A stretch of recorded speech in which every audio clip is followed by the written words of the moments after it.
Hello, hello, hello, hello, hello, hello. How are we doing? What I'm about to share with you is a fact. It's a serious joke. Yeah. So, as you join, you know exactly what to do. Just hit like, hit share, so that others can come on quickly, right? Yeah. Oh boy. Whew. So.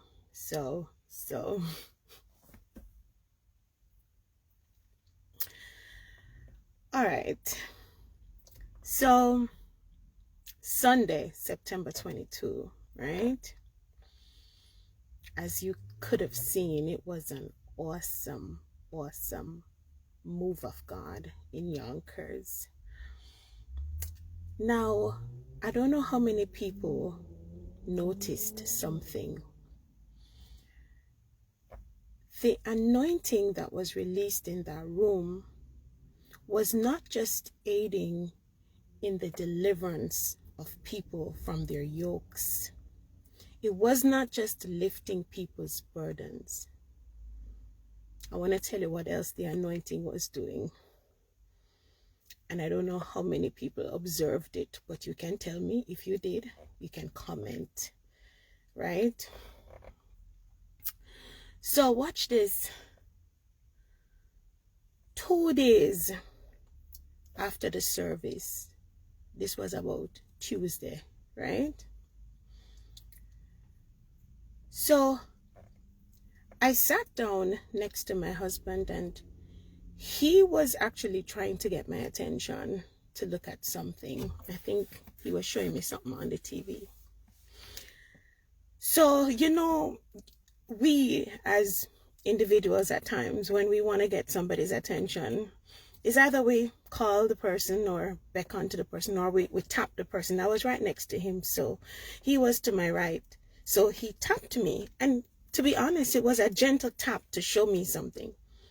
But when he tapped me, I said, ouch! I felt pain in my shoulder, so I was like, what could have caused this? So I started to go over some things to see if I could remember if I had hit my shoulder somewhere. I started to just quickly browse through some activities I had participated in that day, and I couldn't think of any time when I had hurt myself. So, you know, so while me there, I go over the activities, trying to figure out what caused my shoulder to hurt me so. You know, me hear one voice say, no, you gotta take up your cross. Hold on.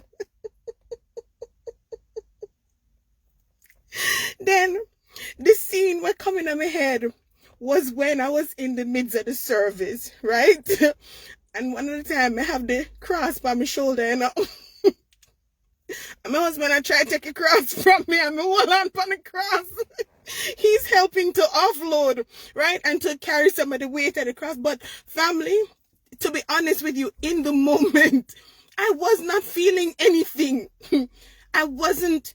That was the supernatural power of God. It must have been, because I didn't feel anything really. Honestly, I could carry that cross, as you could see.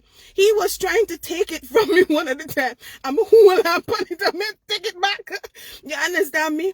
And then now, when me feel the pain in the shoulder, like something say, no, you did I carry a cross. Then me remember the cross. So guess what? After the anointing of the out of my belly lifted, I felt everything. In the moment, I felt nothing. Nothing at all.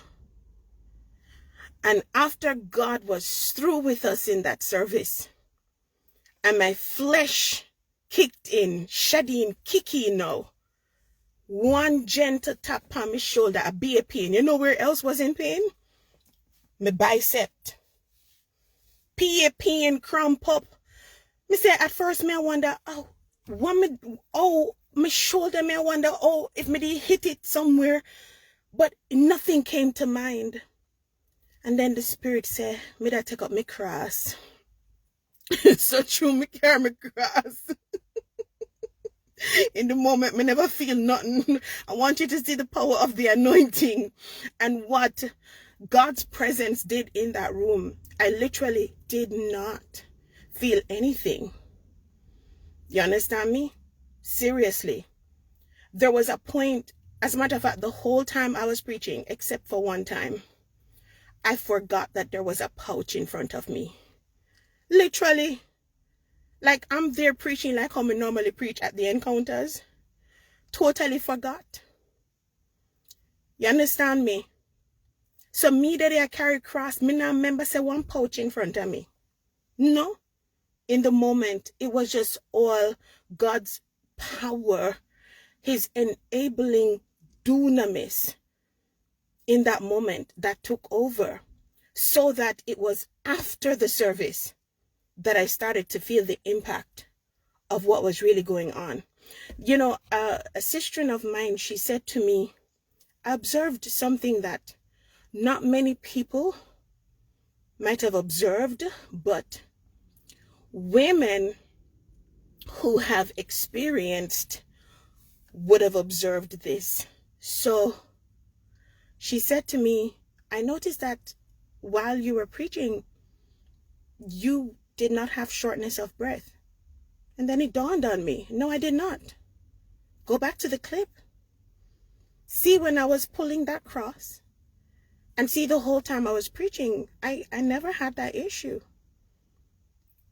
Afterward, I did, like, even now I probably sound like I'm breathing heavily, but in the moment when I was ministering the word, everything was just fine. I was fine. Everything about the ministration was just smooth sailing. You know why? It wasn't my flesh doing it. It was all the power of God that enabled me. And in the moment, I did not know it. I did not even recognize it. I was just going with the flow. But when it's all said and done, and I'm now seeing the difference between me now and me in the service, and people hearing me now and me in the service, it's quite obvious that the supernatural power of God was richly available for me to do the work in that room. I'm telling you, it was not my flesh. Because now that I realize, you're right. After a few minutes or so, perhaps I should have been sitting. You know, no, say one at a time when I come out. For sure, it's like you're in a different realm. I'm walking, but I'm in a different realm. From the moment I stepped to the side and was now walking toward the altar area before the moderator handed over to me, I just felt this. I could just feel the power of God as I walked. I was to the left. It felt like thrills. It felt like rain falling on me in the spirit, but not heavy rain, just some little drizzle. But the anointing, it just had a feeling, right? And I remember as I was walking up, toward that area, I think someone asked me if I'm going to need a chair. So I said to myself, say, for what? You're not remember. You know, remember, so your situation change. So I say, we need chair to sit on for warm.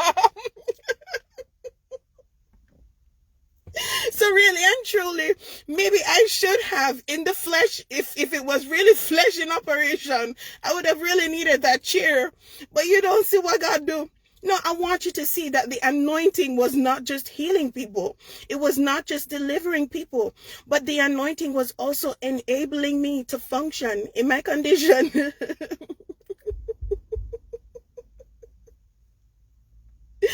My God, I just keep on remembering, especially that one moment when he was taking the cross from me. And he was doing this just to help me to not have to carry the weight. But as I said, I wasn't feeling anything. So he's taking the cross. I may have hold on to the cross. He's pulling it back. I may have pulled it.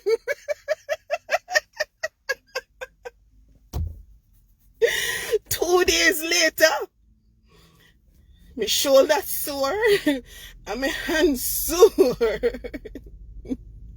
In the moment, I felt nothing. To God be all the glory. Great things he has done. Family, pick up your cross. That's all I can say. Pick up your cross. You hear me? That which happened on Sunday, I guess, was the perfect example of the very message. Pick up your cross. The circumstance under which I was carrying my cross was not the typical circumstance. You understand me? Because at my stage, you know, you don't want to be carrying certain things. But I guess this adds some strength to the message. It validates it, and I didn't realize it was actually the perfect illustration of what the Lord wanted to say to you. So I will say this, family: pick up your cross and follow Christ. Pick up your cross, you hear me? And follow him. He says, deny yourself. In other words, forsake your own strength. Stop relying on your own strength, your own might, your own abilities and capabilities. Rely on God. And whatever it is that brings you shame and that makes you bleed, the Lord says, take it, deal with it, handle it, and follow me. Come with it and follow me same way. So I want to encourage a woman who has a pregnant daughter in her house.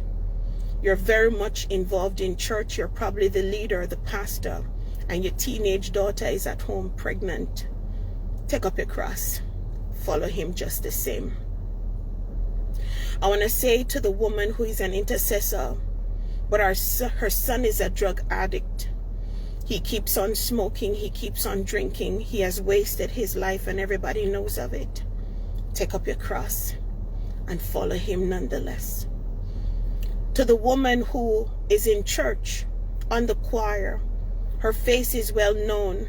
She participates in all these different activities at church, but you found yourself pregnant outside of marriage. Take up your cross same way and follow him. Do you understand me?